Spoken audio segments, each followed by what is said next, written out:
The annual meeting of the world's movers and shakers is underway in the Swiss alpine resort of Davos. With two concurrent wars, a weak global economic recovery and worries over artificial intelligence, there's a lot to discuss. But what concrete action will emerge from this year's World Economic Forum?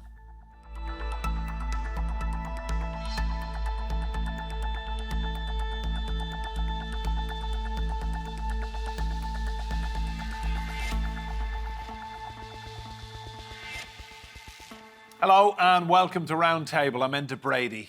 This year's theme at the World Economic Forum is building trust. With so much conflict and chaos, that seems a particularly tall order. TRT World's Melinda Nucifora is in Davos and sent us this report on what to expect from this year's meeting. For 51 weeks of the year, Davos is a relatively quiet alpine village. That all changes for 1 week of the year. The Davos World Economic Forum. About 2,800 leaders from across the countries and across the sectors all gather in this somewhat small village, and they come together to discuss some of the largest economic problems and political issues in the world. That includes about 60 heads of state, 200 cabinet ministers, and about 1,600 business leaders. This is not an easy year for Davos, though. The World Economic Forum president has said that this is perhaps the most complex and challenging backdrop to the forum in its history. It is tackling a number of very complex international issues: global conflicts, ballooning global debt, the climate crisis, and of course, rising inflation and cost of living pressures. That is all on the top of the agenda as leaders gather for this 1 week here in Davos. Also adding to the importance on a week like this are the discussions on the sidelines of the Economic Forum. That is where the real diplomacy happens. Already there have been discussions about Ukraine, and of course the security in the Red Sea is paramount. The World Bank is saying that a prolonged conflict in the Red Sea is not only going to interrupt global trade, but it's also going to risk a global slowdown, increase interest rates, and put more pressure on energy prices. The theme for this year's forum is rebuilding trust, but one of the main issues that has been raised in the lead up to the forum is the issues surrounding misinformation and disinformation because of artificial intelligence. The World Economic Forum released a global risk report, and for the first time, misinformation and disinformation were in the top 3 global concerns for business leaders. So much to be discussed, but many challenges to overcome here in Davos. Well, let's meet our guests. In Davos is Carina Schuster. She is tech editor at the London Financial. That's an online newspaper. From Brussels, I'm joined by Philipp Lausberg, policy analyst in the European Political Economy Programme. That's at the European Policy Centre, which is a think tank. Philip Ingram is a journalist specialising in the security and intelligence fields, and he joins us from Birmingham in England. And here with me in the studio is Rohit Talwar. He's a global futurist and CEO at Fast Future. That's a research and insights business that helps clients understand emergent technologies. You're all very welcome to Roundtable. Carina, you're in Davos. I'll come to you first of all, Carina. Just give us a sense of what the priorities are going to be this week. Sure. First of all, thank you so much for welcoming me on your show. That's a super important event, especially during Davos. We have multiple tech events, such as the World Economic Forum, and it's the 54th edition at the World Economic Forum, where they're raising a lot of concerns around communication issues, especially about technology and AI and the way that we are using technology, because one of the most raising concerns are around disinformation and misinformation. So we really need to change the way that we are addressing as journalists and the way that we can improve the world with technology, and also the way that we are addressing these issues.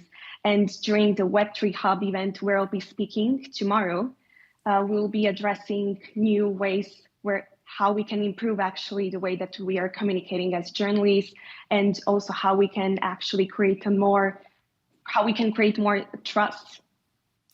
Philipp Ingram, great to see you on Roundtable. I want to ask you about the main kind of security issues. I've heard this Davos being described as, all about the seas, conflict, climate change, a new Cold War, chaos. Is that a good description? It's unfortunately a very good description. I've been in this geopolitical security arena in various guises for over 40 years now, and this is the first time I can see potential paths that could clearly lead to World War III. So discussions at Davos are critical to make sure that we keep those international relations going, we understand what the issues are, and we get global leaders to exert the right pressures in the right places to stop those paths coming together. It's a terrifying prospect, though, Philip, isn't it? I mean, we're looking at a lovely Swiss alpine resort in a neutral country. All these movers and shakers move in for the week. I mean, there's some very serious security issues there. There are, and we're seeing the impact on global trade that there is with the Houthis attacking international shipping going through the Red Sea. Russia's invasion of or re-invasion of Ukraine, the impact that had on global energy prices, and the impact that that's having across the world. Then we've got Iran potentially trying to grow what's happening in the Middle East and build on the Israel-Hamas war to try and make that a regional conflict. And of course, we've got the elephant in the room. China is sitting with its expansionist policies, one eye on Taiwan, growing its military capability enormously. And of course, the final straw that is completely unpredictable is we've got a despot leader in North Korea with access to nuclear weapons, and he is extremely unpredictable. Put all of those together in a way that creates a very, very worrying recipe. That's a fantastic analysis, Philip. Thank you. Philipp Lausberg, the average person in the street, whether they're in the UK or Ireland or France or Germany, interest rates, mortgages, cost of living crisis, why should the average person take an interest in Davos, which, you could say is just a lot of millionaires and self-interested, extremely rich people in a Swiss alpine resort? Why should the average man or woman be interested in this? Well, I think Davos has always been about leading economic figures of the world, business leaders, politicians coming together to also discuss and possibly find solutions for global economic issues. And that's no different this year. I think the main topic is rebuilding trust. And I think that also applies to the economy, especially when it comes to trade, where we see an erosion of the liberal trade order that is very costly also in the end for everyone. Every consumer, because the price of goods will rise when we have less free trade. But also we see, as you said, we see high inflation, a little bit lower now. But the issue then is, of course, should we decrease interest rates to make more investment possible, which then again would be able to create more growth. And I think generally we're seeing quite sluggish growth at the moment, also because China is slowing down. And I think that is one of the issues that is being discussed. And then, of course, the big challenges that the world economy and the world itself in general is facing. That means the green transition, so fight against climate change, but also technological changes that have their effects on the labor market, that have an effect on how we do business, and that will need trade-offs that need to be made, and for that we need cooperation. And this is a good place, Davos, for building these bridges and cooperating. Thanks, Philip. Rohit, you're into technology. This is your field of expertise. AI, how big a threat is that to people's jobs? Well, we heard earlier about the seas and the risks around the seas. I think maybe this is the biggest one, which is covert communication, that the AI stuff is happening behind the scenes. We don't really know what's going on with it as an average citizen, but it's moving at a massive pace. So November 30th, 2022, ChatGPT was launched. Before that, almost no one on the planet had heard of generative AI. And certainly most people didn't know what it could do.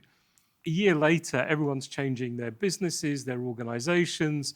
We're having government security summits. We're beginning to understand how fast AI technology is moving. In a year's time, we'll look back fondly at how simple ChatGPT and things were with the next wave of AI that's coming. So I think of all the things we're worried about today, AI is probably going to have the biggest long-term impact. Some of the other things, conflict, obviously, are going to have a much more immediate one. But AI is very likely to change the way we work, the way we live, the way we play, the way we interrelate, the way we interact with government, how we train for the new jobs of the future, how we might start our own jobs, and also how we're going to fund our existence. So we're kind of moving now to the point where it's becoming very realistic to talk about the potential for very large-scale job erosion due to technology. What we haven't done is the very large-scale thinking about the job replacement. And that's where I think the people on the street are really going to get interested is, what does this mean for me? Where might my job come from? Where might my income come from? And how can I secure my independence in the future where the tech is all pervasive and so powerful? Rohit, you mentioned job removal because of AI and jobs being eroded. AI is a dominant issue at this Davos summit. The World Economic Forum reports that misinformation is most likely to trigger a global crisis in the next few years. 40% of jobs worldwide set to be replaced by AI. Obviously, it could worsen inequality, according to the IMF. So do you really think a conversation in the hills of Switzerland can address the elephant in the room, which is AI? I think we have to realize that things like the COP climate conference, Davos, the World Government Summit have gone from being very well-intentioned talking shops for policymakers to being giant commercial festivals. So the big impact of Davos will be, most of the people I know who are going because of the commercial opportunities, the chance to meet customers, partners, collaborators. So I think there'll be a very big economic impact, but not in the way we think. It will be more about deals being done. I don't think we'll see much advancement around policy, around governance of AI, any of those kind of things. I think the big development was back in November when the UK government hosted the Security Summit, where we got 25 countries to sign up to some sort of collaboration around AI security. We're still not sure what that means, but I think it will be around prevention of sort of deep fakes, protection of your private information, protection of intellectual property. So we'll start to see some things happening. But the big issue right now is no one really knows where AI is going to go in even the next 12 months, let alone the next 3 to 5 years. And that's the difficulty, how you regulate for that. So at the moment, everyone's talking about general principles of regulation so they don't get caught out, a bit like we have done with social media. But that means you can get away with a lot as a developer if you're only working to principles rather than strict regulation. Thanks, Rohit. I want to bring Philipp Ingram back in because the clock is against him today. He has a commitment. Philipp, how concerned should we be about AI security? I think we should be extremely concerned, and I agree with everything that Rohit was saying. The other bit that concerns me most is its ability, whenever you combine it with other methodologies that we have seen used in elections, its ability to potentially undermine our whole democratic principles. We had the Cambridge Analytica scandal a few years back, where there was the combination of analyzing big data, and this was before AI had come in, and then using that analysis to target messaging at different people. And that falls into the manipulative marketing game. You put AI on top of that, and that means that you could easily generate individual messages to people to try and change the way they think. And people will automatically say, oh, no, nobody can change the way I think. But people buy stuff because they've seen adverts. They will go to brands that they feel loyal to because of advertising. That is a very low level of manipulation. Combine it to something that's very, very sophisticated, where AI can get to understand what makes people and their friends tick better than they know themselves by analyzing a lot of what they do online. That is extremely worrying. And we are almost certainly going to see it in this year of elections across the globe. There are 60 elections across the globe this year, including the US presidential election, UK election, EU elections, and others. And the manipulation that's going to go on in those is phenomenal. Another 4 years down the line, the manipulation is going to be even bigger. So I think we have to be worried about how our democracies are going to survive this. Philipp, Ingram, thanks so much for your insights. We'll see you again on another roundtable very, very shortly. Thanks, Philipp. Carina, I want to come to you next. We've just heard Rohit describe Davos as a giant commercial festival. Do you get that feeling being there, mixing with the people, that they're all about doing business deals and it's not really about solving any problems? That's a really good point that he was raising before. And I believe that in Switzerland, obviously, people are they're participating at these gatherings and these events to do business, but at the same time also in fostering communication and also raising a couple of key points that we were also talking about before: misinformation and how we can actually improve our ways of work, how we can actually improve our society, as Switzerland is one of the most stable politically and economically. Obviously, that I believe that during those events and gatherings, especially from my own experience, I believe that they could lead to potential business partnerships. For example, that's what's happening at the Web3 Hub, organized by the CV Labs, by the CV, and obviously where there are a lot of business people participating, also a lot of investors. So that could be a key point for investors, but at the same time also for technology leaders to actually meet there and to discuss a lot of important key aspects in the Web3 technology and the way that we are using technology, but in a very responsible way, and also what we could change. Philipp, is that your impression of Davos, that you get all these extremely wealthy people, lots of self-interest, gathering, lots of wonderful champagne and the high life in the Swiss hills and the mountains, and global issues are not of concern? It's very much a jamboree of commercialism. Well, I mean, of course it is that, but I would also say that, especially if you look at economic policy, I mean, businesses play a crucial role there. And if you look at the tensions, the geopolitical and geoeconomic tensions that have been accumulating over the past few years, then it's only a good thing that also business people come together, if it's over deal making or over discussing geoeconomic issues. And I think they can also have an influence on their governments afterwards, even if they are just business people. And if you look at the massive increase of industrial policy that has not been coordinated, that is at the detriment of consumers. If we look at trade barriers, I think this is also not really in the interest of business. So especially when looking at China and the US and China and Europe, where there's talk of decoupling, there's talk of de-risking, these things that what you need is building trust. And I think that is important. Also, that's something that can also be done at Davos. And I think it's important that it's being done on a business level too, because business leaders they will also raise these issues with their politicians. And of course, the politicians themselves are there too. So in order to build trust, I think it's not a bad format. Even though, yeah, as you say, it's also a glitzy place to see and to be seen. And Philipp, it's quite a cast list, isn't it? I mean, dozens of world leaders, hundreds of cabinet ministers, millionaires, billionaires. Absolutely everyone wants to be in Davos this week.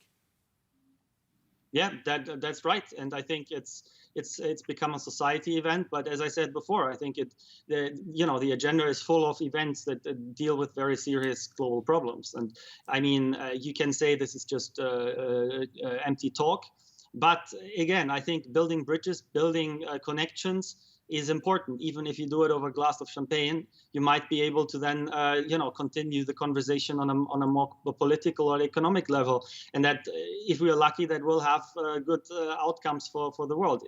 I mean, it's, as I said, I think at the moment the issue is a fragmentation, geopolitically, but also geoeconomically, and in that sense, business is actually a force for more global connections. And I think that's what we should be striving for. And if that goes through a society event that connects people, then so be it. Rohit, I want to ask you about misinformation, disinformation. How concerned should we be in election year of election years? So many people around the world voting. AI, the potential for technology to kind of start influencing people's voting intentions. What do you make of all that? Oh, it's a massive concern. And we already heard Philip talk about 60 elections this year. And from the smallest to the very largest, we are going to see people using the technology to create deepfake videos, to put out misinformation. Already, I know in the US, the political parties are churning out videos, fake videos about their competitors, saying they said this, saying they said that, putting their faces on something.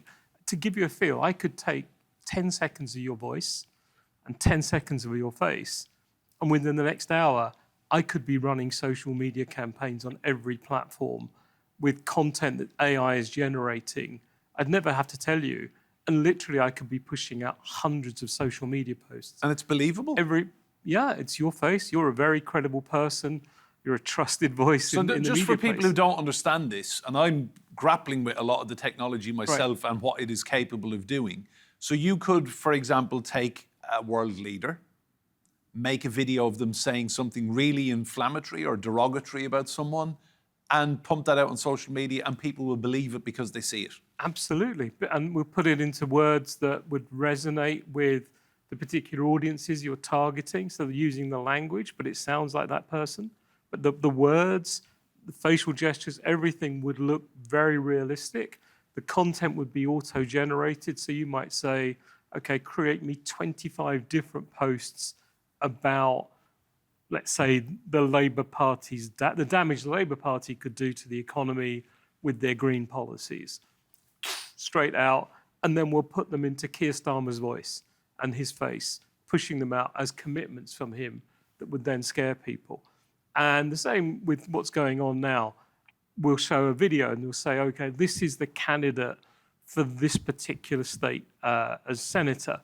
Here's what they said about allowing more immigrants in. And then you'll have this deepfake video of that senator saying, yeah, let's open the doors, let another 1 million people in from South America. And others will believe it. We're not going to get to the point where we say to everyone, just don't believe any video, because there's such a giant commercial industry. So how do you stop this? How do you fight back against this? Because a lot of the time the damage is already done, presumably. So you need kind of almost more advanced AI than the AI that's creating it. And you need that AI to really be able to interrogate it and see that it is a deep fake and find the various tests, whether it's features in the video or something in the sort of, if you like, the digital footprint of that says, okay, here's why it's a deep fake. But the kind of people who have the money to build that are the very big tech titans. And right now they're torn because on the one hand, they want to protect, but on the other, they make a huge amount of money out of pumping out video onto channels like YouTube and things. So they're torn because they also benefit commercially. And so they're a little reluctant to go full out to stop all deep fakes. They could, but they're not that committed at the moment. And we see that with all sorts of areas of abuse in society where they're quite slow to act. Carina, do you think we might see some agreements on regulation for AI from this Davos summit, that, you know, all these world leaders and movers and shakers in one place, that they will get together and just think, this is an issue we can tackle, we're all here, let's do it? I believe that's a really important point that was raised on the regulations, because at the end of the day, I believe that, especially considering a lot of experts that I've been interviewing all over the world, I believe that the regulations are always going to be an issue. And I believe that we need to definitely come up with better solutions. But at the same time, we can use AI in a positive manner, but we can also use AI in a very disruptive and in a very negative manner. Philip, I guess some of the most interesting conversations in Davos we won't hear because they'll be in private. Give us a prediction for what you think might come out of this week as a headline? Well, what I would hope, I'm not sure if that will come out, but what I would hope is that, there's a lot of Chinese presence and that there will be enough exchange between the Americans, the Chinese, and the Europeans to come to an understanding how to design their trade and industrial policy, and at least come to some sort of understanding, not to delve into trade wars or trigger